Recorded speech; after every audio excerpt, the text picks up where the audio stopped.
Everyone, welcome. This will be our actually first talk of a series of anthropology series of talks. Today we will be listening our colleague Susan. I think in a month or so we have a second talk, which will be also organized by Antropology department. So this is kind of our first organization as a department, so we are kind of excited about it. I'm holding the floor to Susan.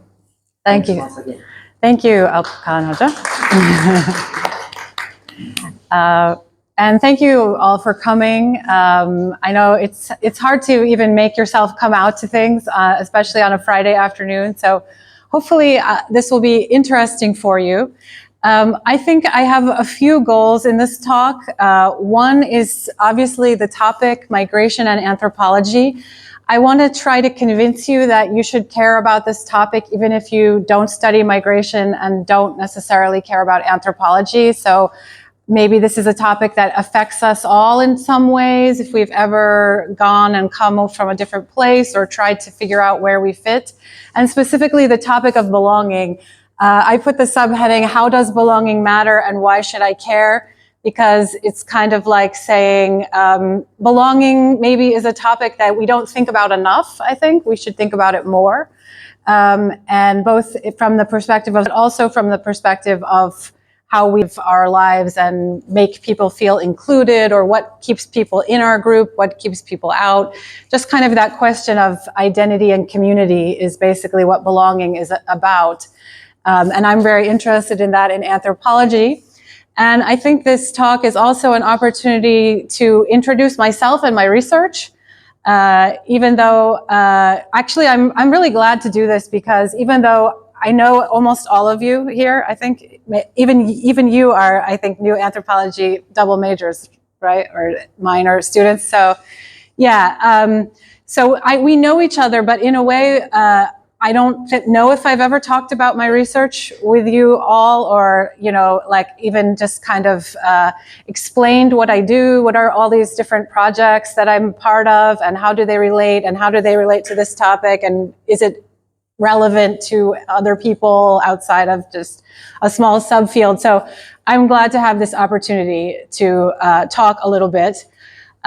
So I am a migrant to Turkey, actually. From the US, and my husband is from Adana, and I love going to the Portakal Çiçeği Festival because it's a food festival and it's super, people are dancing in the street and wearing costumes. It's very funny and creative and very much an interesting cultural expression. So that's why I chose that photo to put there. But so for me personally, migration is a topic that I think about because I am one. But we are really living in an age of migration. Some people have called this the age of migration. People are moving more than ever before. And even if you're not moving, you're exposed to the idea of moving, ideas from other places. And then migration itself as a political topic is a super hot topic. I'm sure I don't have to tell you, we'll talk about it in here in relation to both Turkey, also now in the US, of course, crazy things are happening. So I think just everyone needs to think about migration, whether you really care about it or not. You should have some ways of thinking about it, some opinions about it, some knowledge about it, because it's becoming an issue that we're confronting more and more, and we probably will be, it seems like. So I just want to I'll give some, hopefully we can have some discussion. By the way, you're welcome to interrupt me or ask questions as we go along. We don't have to wait till the end. Just feel free.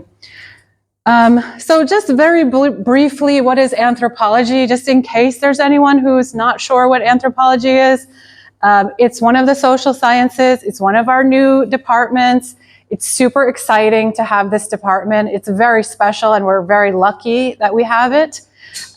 It's the study of culture. So it's quite similar to psychology and international relations, but additionally, it kind of brings in a more holistic contextual approach. It takes in a couple other aspects, I would say. This is just one visual way of thinking about all of the different things that you can study in terms of culture. So everything from ethnicity to social class, globalization, politics, marriage, families, gender. I mean, there's so much. There's even more than this. This is just one taste of what anthropology has to offer, which is one of the reasons why I like anthropology, is because it's so broad. It's very much, you can do almost anything within it. So if you feel like it's hard for you to decide what you're interested in, I think anthropology is a good choice, because it's always quite interesting. There's always many things to be interested in. Okay, so specifically the topic of belonging. So if I ask, what does belonging mean? Does anything come to your mind? How would you define belonging?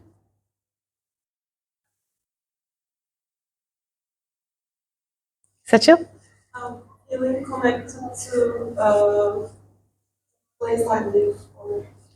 Okay, yeah. There's something called place attachment, which is in also psychology. So place belonging, I think, is super important. It's one of the ones we often think about, and that also links to like national identity or ethnic identity, like being from a certain place, or where do you have your home. This is very much connected to belonging. Anything else come to mind? Connection, you said too, I think. Denise, Hoja? It's not just connection to a place, but also a group of people or like a community. Yeah, and so one way we can think about it is, how do the different social sciences talk about it? So like psychologists might talk about it in terms of a feeling of comfort or safety. And sociologists are interested in those communities of belonging, like race, class, ethnicity could be one, or neighborhood groups, that type of thing. And anthropologists, we're also interested in those, but also maybe cultural identities and meanings and other ways that people think about who they are and what they're doing in terms of their identity and their community. Again, I think even though this is a word that we all know about, like we have all heard of belonging, we all use this word probably or have used it, we still need more research about it, because it's actually not very well defined. Even though all of the social sciences are kind of looking at it, they are rarely directly developing theories about it, I think. So this is why it's actually a good topic to study. One of the reasons why I like to study belonging, because I feel like it gives me freedom, actually, in a way, to come up with new ideas. And it's really important when it comes to migration, I think, because migration is literally going from one group of belonging or place of belonging or feeling of belonging to another place. So you go through a process of having to figure out belonging or think about belonging when you do it. It's interesting to me to see how migrants negotiate that. So how do they keep some things, get new things, combine things in new ways? I think that's really interesting, and it's also, I think, super important now more than ever to understand what happens when people don't feel belonging. How does that potentially create conflicts or problems in society? So that's my broad interest. And the way that I wanted to talk about specifically the topic of migration and belonging is via these 4 different research projects that I'm a part of. And don't worry, I'm not going to talk in depth about each of them, but they are all, in my mind, they all relate to the topic of migration and belonging in some way. So I'm going to talk about them sort of sequentially. They kind of also go, so this one is about food and belonging, very much a micro level, a detailed ethnography about Syrian migrants in Turkey in 3 cities. This one comes out and it's asking the question, why do people migrate? And here the question is it because of climate? What are some of the reasons why people leave? And then the next project is, again, a kind of big approach, another European project, which is looking at the question of when do migrants return home? So the first one is like, how are migrants living? The second one is, why did they come? The next one is, why would they leave? And the last one, which is the Opportune Project, is why do people in societies feel uncomfortable about migrants, basically? So it's a project about democracy and extremism, but what I'm looking at is people's anti-immigrant feelings. So why do the people in the society feel sometimes uncomfortable with migrants? How I do my research is, like most anthropologists, we do ethnographic field work. It's not that different from the type of field work that sociologists or some international relations, maybe even some psychologists would do. We like to go into the natural settings of daily life. Participant observation means we like to do things with people. We don't just observe them. We also do the thing that they're doing, if possible. And then interviews. And I also love to do some kinds of participatory action research, which is when you work with the community to include them in the research in some way. So you either ask them also to collect data with you, like you can train them to do interviews, and then they can also analyze the interviews, so members of the community, or you can do projects with them like films or art projects, other kinds of things like that, digital stories. And I also enjoy like volunteering and having close relationships with people in the field. And this is something that I've also written about. So I don't know if anyone is interested in that topic of the methodology of anthropological fieldwork, but this is also something that I'm interested in. I don't know if I'm a very typical anthropologist in some ways, because I've published very much in interdisciplinary places, not really in the classic anthropology journals. So they're much more things like identities, food, culture, society, migration topics. So that's probably going to be the case for our department, actually. We are all pretty much have a broad view of anthropology. It's not just anthropology for anthropology. Okay, where do I do my research? First of all, my first project was about Turks in Germany, well, specifically German-Turkish return migrants, so Turkish people who returned to Turkey from Germany. And more recently, with Syrian migrants in Turkey, and then for some of the projects also with Afghan migrants and also some Central Asian migrants. But the one that I've been focusing on most recently is definitely the case of Syrian migration in Turkey. So this is the one I'm going to talk about first. I think I don't need to tell you guys what it is or what about it. You know a lot about it already. We've heard about it many times. So just to kind of give a brief sort of way of thinking about, there has kind of been a changing trend about it, right? Like the policy making for accepting Syrians into Turkey has not been very clear and orderly. Like, laws were passed, this was allowed, then they're only going to stay for this long, then this is going to happen. So there have been a lot of changes and a lot of evolution and some unexpected things happening with it. The government has advocated for the migrants to be accepted as religious brothers at different points, or the society has been urged to show hospitality or charity towards migrants. For a short time, there was this idea of sozial so like social harmony, what we sometimes call integration discourse.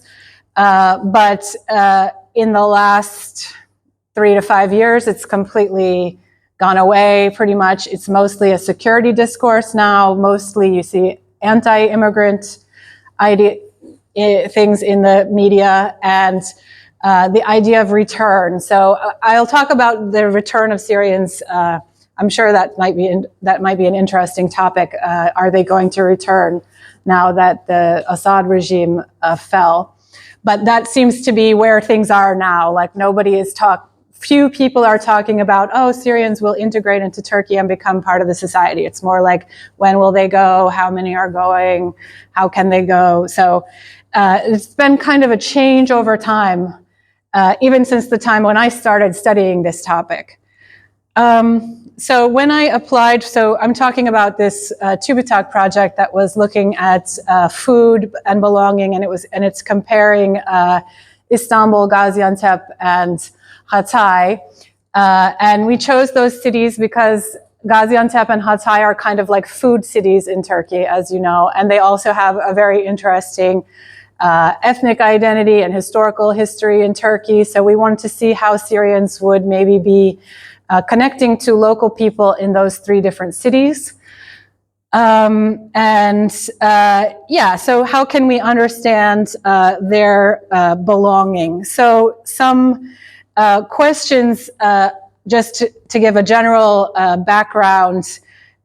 We know that food is comforting, that it triggers cultural memories, especially markets and restaurants increase positive feelings about it.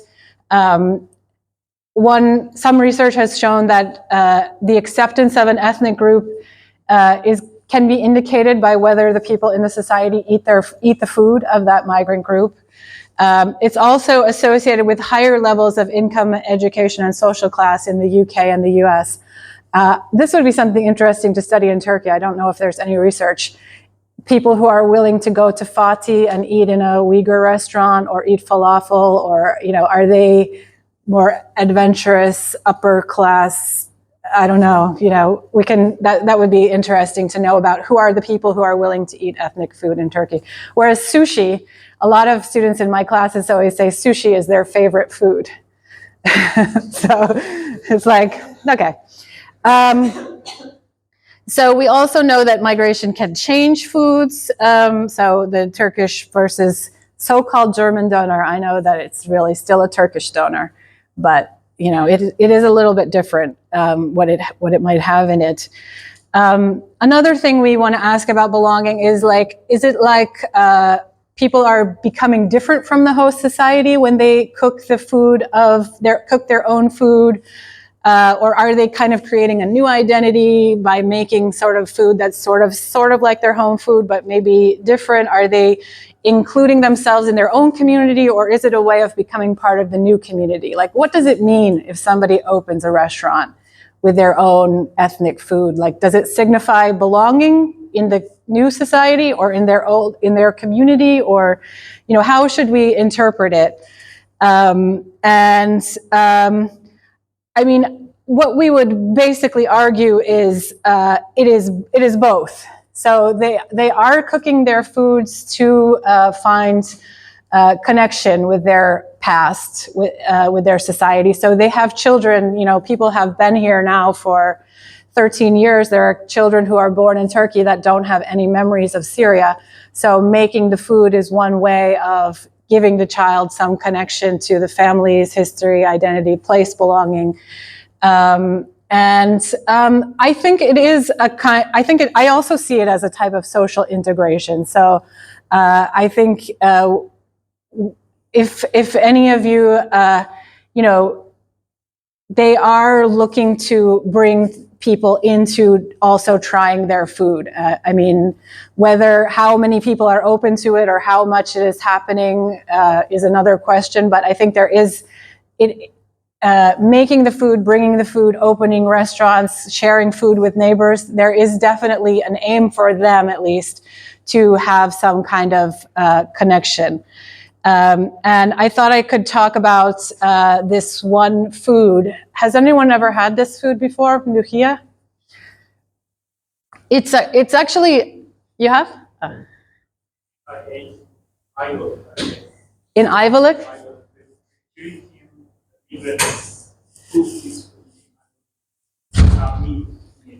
Yeah, so the Syrians are usually making it with chicken. It's a kind of herb, I mean, in a way, or like a ot, I guess you would call it in Turkish. Like kind of looks like spinach, obviously. It has a kind of they put lemon in it, so it tastes like kind of sour, kind of like I think it has a little bit of a fermented flavor, like tea or something. But one of the things that was interesting to me is, why are Syrians making this so much? Because really they have a lot of similar foods to Turkish food, like probably, içli köfte or kibe is the same. Falafel, okay, it's not so common in Turkey, but Turkish people know it, or hummus, or dolma. There's a lot of similarities between the foods, actually. So what is the meaning of making this food, which is not that common in Turkey? It is common in the Middle East. And they're like almost every house I went to, they're making this, they're making it a lot more all the time. So so this was one of the things that I was curious about, like, what does this represent for them? Why are they doing this? Are they trying to show that they're different from other people, or are they trying to introduce something? So again, I think it's very much both. This is and was an important food for them. It's a seasonal food that they would dry on their balconies, and they all had big balconies in Syria. So they don't have that here in Turkey usually, especially in Istanbul. So they buy it in the bags, and they are making it on a weekly basis here when it used to be made like only on special occasions in Syria.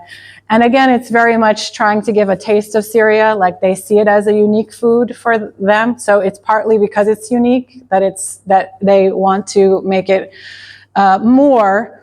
But if ever there's an opportunity where they know that a Turkish person is coming to their house, this is what they always make. And so they really want to share it or communicate it, or they're very proud of it. This is kind of an example of how you can take something small like a food. This is a classic anthropologist thing, like, and try to make a big story about how it relates to this cultural interaction. So that's just an example from that research. We also, with this project, looked at these what we call culinary sustainability practices, so how they are trying to continue their cultural food while having to make a lot of adjustments. So they are making more things at home. In Syria, they used to be able to buy hummus, falafel, a lot of the street foods. Now they have to make those, so they've learned how to make those.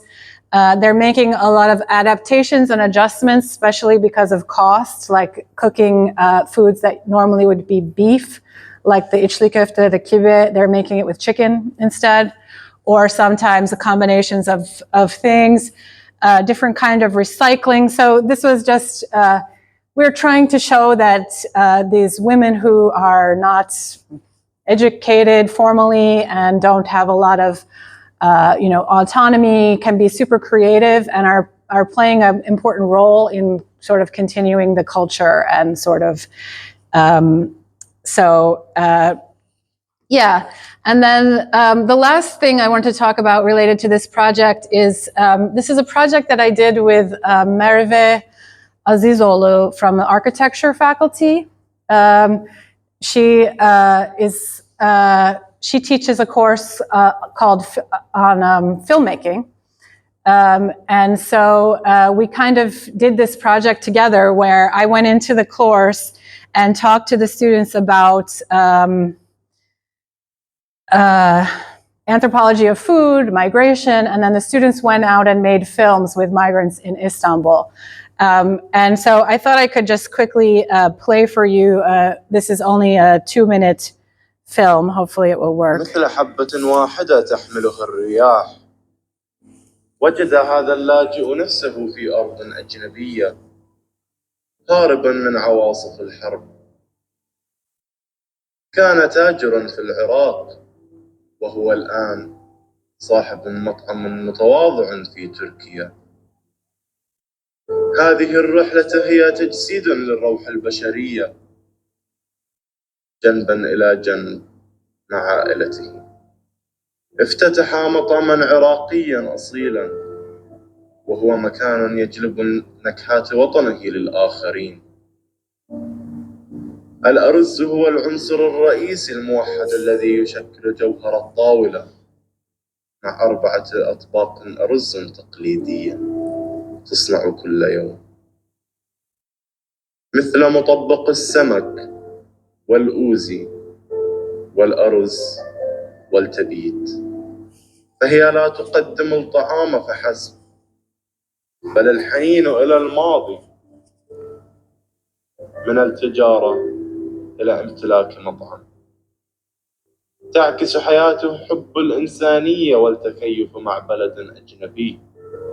الأرز الموجود تحت كل خلق لذيذ هو رمز اتصال رحلة الرجل بحبوب تتجاوز الحدود. حبة أمل وحبة تقاليد وحبة تربطنا جميعا.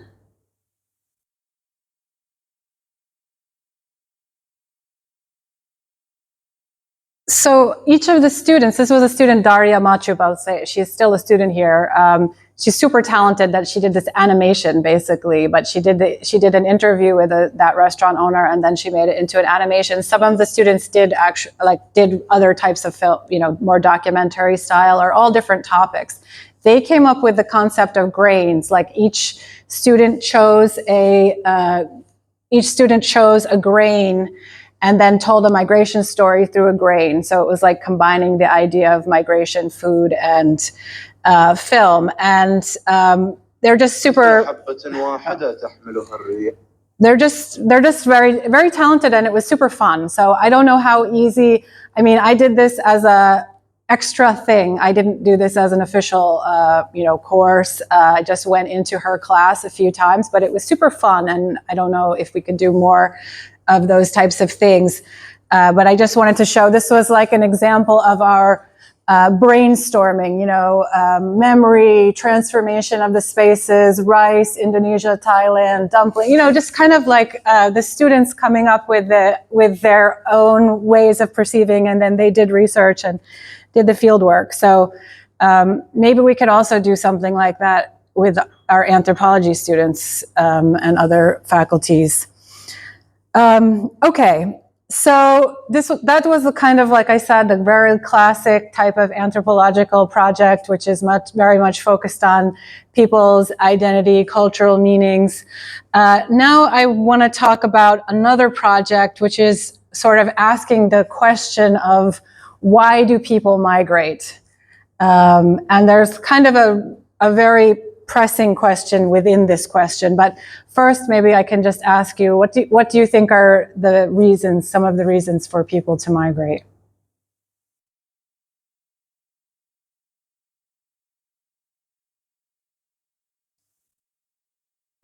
Yeah, so that's the big one for refugees. War, violence, conflict. Better life? Yeah. I love that answer. Sechel, were you going to say something? I was about to say the same thing. Or better life. Yeah, I mean, I think sometimes we think of migrants like, oh God, wow, these weirdos, like, where'd they come from? But like, they're just like us, right? Like, why does any of us go anywhere? Like, we have a dream about it. We have a hope. We think something will come to us that way, education, work, family, like they're just doing what any of us would want to do, I would say. So we have all of these, questions about, war, disaster, environment, and in the public discourse now, we think it's okay if somebody is a migrant because of war, but if they're a migrant for economic reasons, that's like bad or something. They don't deserve to be here. And I think this is kind of problematic because these things can be very much connected. Being unsafe in a place can also give you economic issues, or having economic issues creates different kinds of problems. So it's not very easy to categorize migrants as the type of migrant that they are. But also just to recognize that we would all like to probably be able to go a lot of places if we could. And so, it's just something to think about. So this kind of leads me into the next project. One of the pressing issues that you might hear a lot about in the news is about climate change and migration. This is becoming a kind of hot topic. Is climate change going to cause migration? So in this project, that's what we're looking at. So this is a project with both NGOs and also several universities in Brazil, Austria, Sweden, Chile, So it's a transatlantic comparative project, which is very interesting, but also quite challenging. I mean, if you've ever tried to schedule a Zoom meeting with people in South America and try to figure out that they also have 3 different time zones, and we have 3 different time zones in Europe, it's like we've got 5 different times. Anyway, within this project, one of my questions is, did climate change cause migration from Syria? So there was a 4-year drought which affected 1.3 million inhabitants, and I guess, I mean, the argument for it is that because of the drought, farmers left their land. Because they left their land, they went to the cities. Because they went to the cities, there was a lot of unemployed young men, and therefore they protested the government during the Arab Spring, and because they protested, there was the civil war, and they migrated. So if you look back over it, can you find a climate reason for the war, and then for the migration? And in the, the popular media definitely wants to try to find a link between climate and migration, because then, I mean, there's a couple of reasons. They can then, maybe it will get people interested in solving the climate problem. If you take the fact that people don't want more migration, you can say you should solve the climate problem. But also it's very much, also not having responsibility for it, right? In a way, because you can just say it's because of climate. It has nothing to do with government or, foreign meddling or anything else. It's just a natural occurrence. Oh, well, what can we do about climate? So there's that kind of discourse. So one of the things we wanted to find out is, do migrants say anything about climate? So if you ask them, do they say that they migrated due to climate?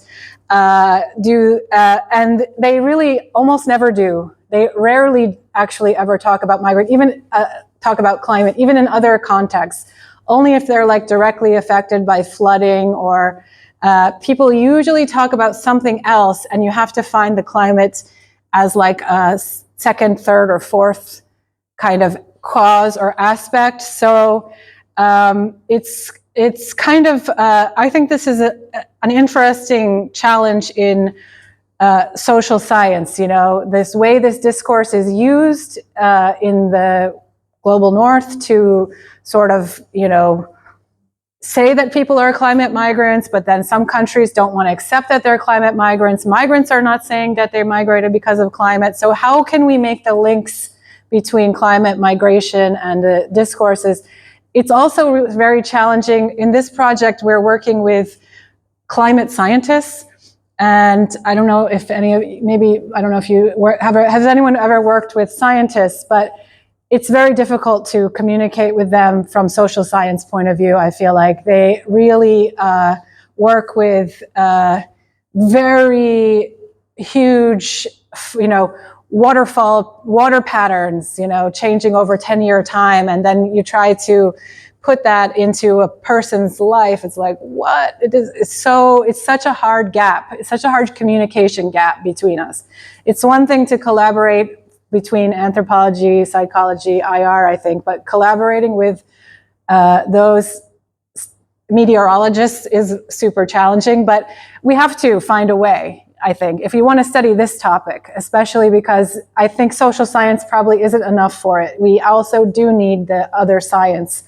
And the problem is they also need us, because they're trying to come up with these, like, I don't know if you've heard of this term, a social tipping point. Like they have this idea of a biological tipping point, which is when the climate can't recover. So they also have this idea of a social tipping point when the communities can't recover from climate. And so that's not, they don't know how to talk about what human societies are going through. They want to try to apply their terms to what we do. So anyway, I think that it's important to study that, and it also, it's interesting. I'm a big believer in listening to what the people say about why they do what they do, obviously. So I think it still is important to understand that. So even if they don't necessarily, we have to find ways maybe to ask differently or to think differently or to view differently, or also listen to what they're saying and maybe think of some other things. So it's just a challenge, though. I think this is an interesting, challenging topic. Okay, so we talked about migrants in the new society and why they might migrate. Now, when do migrants return home? That's this next project, this GAPS project. This is, you know, a super hot topic also in America. This was one of the big things that Donald Trump has been running on and has been trying to do, is this mass deportation of migrants. This is a important question. I mean, everywhere now, it's no longer the question of how can we integrate migrants or how can they belong in society, but how can we return them ethically, quickly, and you know, in as high quantities, it seems like. So with this project, we looked at specifically Syrians and Afghans, and we tried to come up with sort of different paths that they're on. So some of them are feeling like they're trapped in Turkey and they want to go to Europe, but they can't. And the main thing that they're trying to do is find different ways to get there, but the border is really closed now. It's very difficult. Some are kind of thinking of themselves as reluctantly settling in Turkey, like they are ready to go back as soon as they can. They're kind of waiting and watching, but they're not really they're not fully thinking of themselves as engaged in the society. Some are just living day to day, like precariously surviving without any real thought of the future, either in any other country, just kind of making do. And some are more really trying to integrate, really trying to be part of the society, learn the language. So these are obviously kind of ideal types, and they're not really, they're kind of essentialist, but what we wanted to show is that there's not just one kind of migrant, and there's not just one thing that migrants want. You know, they have different things and they're working on different things. So the reluctant settlers and the aspiring integrators are both in a way integrating, but one is thinking about maybe leaving and one is really thinking about integrating in a different way. The precarious survivors are barely thinking about the future at all. So there's kind of, we're trying to come up with these different trajectories. But as you know, in December, the situation, so we conducted this research before the fall of the Assad regime. So now the question is, are Syrians going to go back home? And this is a voluntary return paper that one of my friends just got, a Syrian friend who I did research with. He and his whole family are going back. And so I mean, the answer to the question is it's a little soon to say. We don't know how many will and under what conditions, but I think it very much depends on what type of life they had in Turkey. So there's going to be differentiation, and also what kind of life they can have in Syria. If they have a house there, if their house has been taken over by another group, or where they were in the country, or if it's still safe and livable, how much money they have, if they have kids in school. So all of these kinds of questions. So I would argue that we have to, again, take, like, anthropologists have a lot to offer in this topic, again, because we can kind of look at the specificity of people's specific situations and what might make people choose one thing or another. And even though there is, you know, obviously people who are afraid of the regime are feeling more comfortable going back, but there are still a lot of groups there who are, you know, armed groups that are controlling different regions. There's still a lot of sectarian conflict, and so it doesn't seem like it's, you know, fully livable in terms of housing, services, economic opportunities. So we have to maybe think about the kind of life that people will have there too. Like, I think some people are quickly like, oh, the regime is gone, they can just go. But if they go and they don't have a job and they don't have education and they don't have all of these things, this will create problems for them and also for Turkey maybe in the future. So it is kind of important to think about the whole aspect of the migration. But it's I mean, I will say that the Syrians that I talk to, they want to go very much. They very much want to go, most of them. They just are waiting. Some are waiting for the right time, but some are happily going. Denise, Hoca? I just had a question. Like, when we have these 4 different categories, like, the being the aspiring integrators, etc., and these like thinking about these trajectories. I mean, can we not imagine that the people who are integrated are also like the ones who can actually go back? And thus, like, they can go and come back. So it's more like a transnational link between different countries rather than just thinking of people as they're there or they're here. And I mean, to me, it looks like nowadays that is an actual possibility too about how people imagine themselves. And in fact, like those who are integrated, I mean, I'm kind of coming to this idea from like, there was a talk in our department by Ida. We're not there. Yeah, I was away, yeah. And so she was saying like how it was like that the people, she was looking at return migrants in Bosnia, and it was the people who already have citizenship or like residencies in European countries that are then going back, because then they feel safe in that if anything happens, they can still go back. So like, I mean, the level of their integration is high, but because of that they go back, because they can also come back. Yeah, that's a great point. And so we can also think that the people are like rotating in different parts of the trajectory. They don't just get in one, they're not just only integrating and then that's the only thing they ever think about. They can also change. But also, there is a lot of research showing that the more you give people a secure legal status, exactly as you said, the more likely they are to leave. So this is one of the ironies about policy, They try to make migrants illegal or irregular so that they will leave, but actually the best way to make them leave is make them feel secure and stable. Yeah.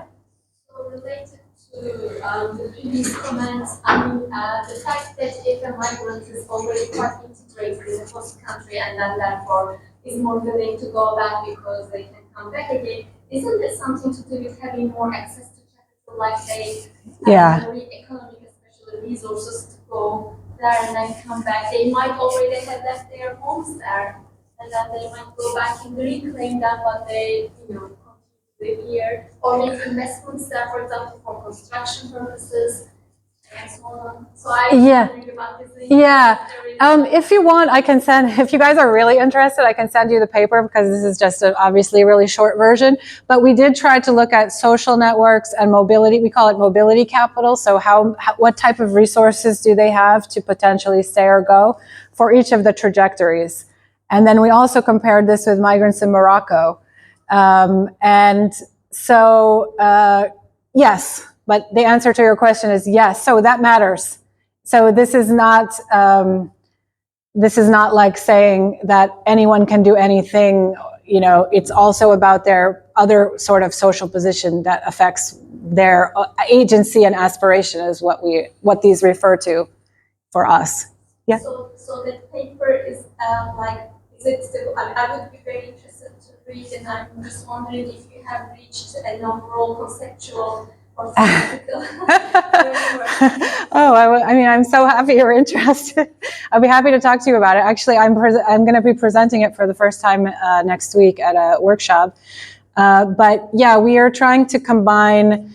There's this aspirations ability framework in the migration literature that's about like what people want and what they're capable of doing. And then also this idea of social navigation and agency. So we're trying to bring those together. And then trajectory itself is a kind of theory in migration studies. It's like the pathways that people take. It's kind of like a geographer's theory. So we're trying to combine those three.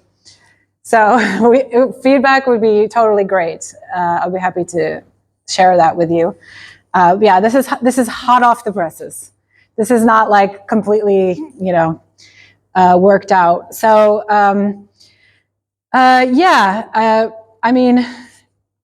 this is the last project that I wanted to talk about. It's the question of why do people express anti-immigrant sentiments? This is actually a research about everyday extremism, which is basically the idea. You've probably heard of extremism, and maybe you think of like terrorism or, you know, crazy people shooting people for no reason or something. The idea of everyday extremism is that kind of more extreme positions are becoming more normal and acceptable in daily life. So to say something that expresses a kind of hatred or xenophobia or dislike for other groups, or a belief that there is not equality between people in society, or some people have less value, is becoming in a lot of societies more mainstream. So this relates to a lot of research on, like, you know, the far right polarization and a lot of things that are happening in Europe. But here we're looking at in Turkey, maybe some of the reasons, and really we want to understand what are anti-immigrant narratives about, what are they coming from, what need do they express, and if anything, what can we do about it? So this is, I don't know if you can really see this, but I'm sure I don't need to tell you that, like, every quantitative study looking at the public perceptions of migration in Turkey is pretty negative, seen as they are people who are causing social and economic problems in our country. They're a burden on us. They didn't protect their homeland. Some see them as guests or victims, cheap labor. And then in recent years, it's even more extreme, I think, than even just a sort of general extreme views. So the idea that Syrians are causing crime, Syrians are threatening the culture, causing different problems. There was that violence. It started in Kayseri and then spread to other cities not too long ago. So I wanted to share some views on immigration that we have found in our research, but I want to say that these are also like super similar to what is found also in Europe and America and everywhere, which is quite interesting, right? Like, there's some kind of a way that this global discourse about migration has some connection. So the idea that immigrants have too many children, they're lazy, but they also take our jobs. They're criminals. They're dangerous. We should have the right, whatever government should care for us, not them. They are the cause of the rents going up. They're getting money from the government.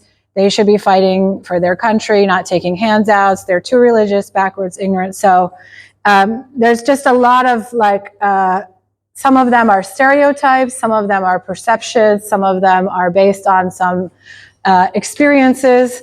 And a lot of these are, like I said, common myths about immigrants in other countries as well. So the myth that immigrants have high rates of criminal behavior is quite common also in America. I mean, this is also what Donald Trump has said many times, right? Like, the Mexicans are gangs and gang members and rapists, and they're a threat to our society. So the idea that immigrants cause crime is very common, although we know that the rates are very low almost everywhere. They rarely take jobs. In Turkey, it is a little bit complicated, but if anything, they have displaced the lowest levels of workers in Turkey doing the informal jobs. They are not responsible, from what I have read, for the economic crisis that we have now. They usually aren't draining the public welfare system, public schools. The money that migrants get in Turkey has been coming from the EU, not from the government. So this is a common misperception. People think they don't want to learn the local language, whether they actually have the opportunity to, or, you know, if they're given the opportunity to. So what I would want to do, the reason that this topic interests me a little bit is because, because I study it, of course, first, but I feel like I can't talk about this topic in my classes here anymore, because I have had some experiences where students have very strong opinions about this topic, and it becomes almost like a conflict in the class that I almost feel like I can't even control. And so for me, this is an example of everyday extremism. Like, we can't even at a university, even after 14 weeks in a social science class, have a civil conversation about migration without people crying and friendships breaking and like huge fights. So that's why I think at the same time, I don't know, I'm interested if any of you guys have any thoughts about this, but I also kind of don't want to give up in a way, because I think this is kind of the problem, is that we can't talk about it, you know, like it's really okay to have whatever idea you have, or to have different ideas. We have to be able to sort of respect, see, and appreciate those differences and be able to talk about them. Some of it is misinformation and myths and things that people don't know, and education. But I think we also have to understand what is the problem, like what is the real need behind it? Because I think when people are getting very emotional, maybe the psychologists have even more insight about this, but when people are very emotional, there might be something else, or something also going on, or it's touching something else. So this was something that one student said to me: at first I was humanistic, but now migration is a wound for us.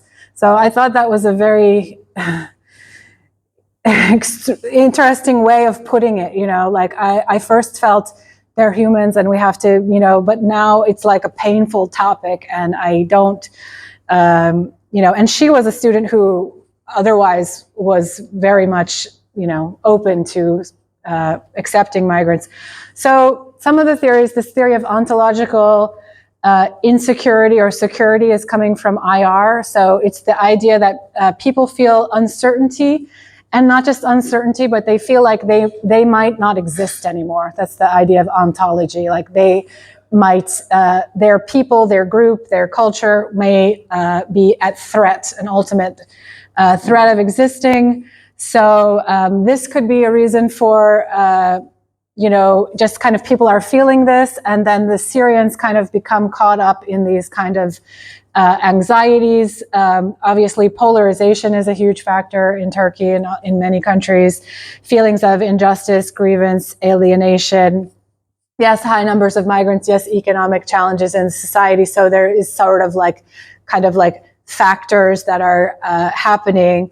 Also, the idea of identity threat, so social identity theory from psychology. And I like to bring in the idea of non-belonging. So, I mean, some of the students will say that they feel that Turkish culture is threatened by Syrians. And I find that very interesting, because it seems like, why? What is this? Why do you feel this threat? And, you know, it has to do with the identity of Turkey in broader, maybe international realm. Also, it was interesting to look at how Syrians are interacting with local Kurdish communities in Şanlıurfa, or poor communities in Istanbul. They are, or in Hatay, some of the minorities are feeling like they don't get respect from the state, and they don't get what they need. And then they see Syrians coming in, and it's like, are they getting something that we're not getting? So there's kind of like, maybe like a kind of other societal things that are happening that explain why this migration issue is becoming so charged. So again, this is kind of a new topic. As I said, does anyone have any thoughts or feedback? Denise? Ja? In case of Turkey, the anthropological it's like, you know, heightened, because like, you know, it's not like people feel like the Syrians are changing the country, but also the government. So it's happening all in the, like, you know, kind of context of autocratization, where like 50% of the population is unhappy about what the like regime is doing to the government, And they think like the Syrian issue and the government policies kind of fit on top of each other. So like, the immigrants are also perceived as a larger part of a plan that the regime uses in order to transform the society, maybe. Yeah, definitely. I think, I mean, one way of thinking about it is that, it's hard for people to express that they have any issues with the government because you have to be careful about what you say. Delete this from the camera. But maybe it's very easy to say bad things about Syrians, right? So you can release this stress to their scapegoat. It's a typical scapegoat, I guess. So I sometimes think about it like that. But another thing that would be interesting is for people who don't express anti-Syrian sentiment, why? What is it about their way of thinking? Because it's definitely, it's like the one thing that everyone in the society can agree about is that they don't want Syrians. They want them to go out. It's like brings everyone together, which is also interesting when you think about belonging, right? Because I'm really into that idea of like, we all are together, but this is something that it's not so nice to have this like being together with xenophobia, but that's also a thing. So you have to, I don't know, but yeah. So, I just saw that Denise Hoja has a project looking at this more, so I don't really know what she's been looking at, but that would be interesting to look at. So that's the end. I was just going to say if any students are interested in doing research on any of these topics, you could definitely come and talk to me. Just to kind of like tie everything together, I think, belonging is a really important topic if you think about who's staying or going in countries and why, how we feel about different people, like migrants. Like I said, it's very much important for me personally. That's me under that red scarf. So I love doing different, being in a different culture and being in traveling in different cultures. But I think it's something that we should all think about. How do we create belonging, and is belonging good or good? When is it good? When is it bad? Or how can it be more inclusive? Or just what does it mean? And migration is very interesting topic to study, to think about belonging, because it has that quality of people going from one place to another. And it can also then help you to think about your own identity and belonging in relation to that. So, so that's my talk.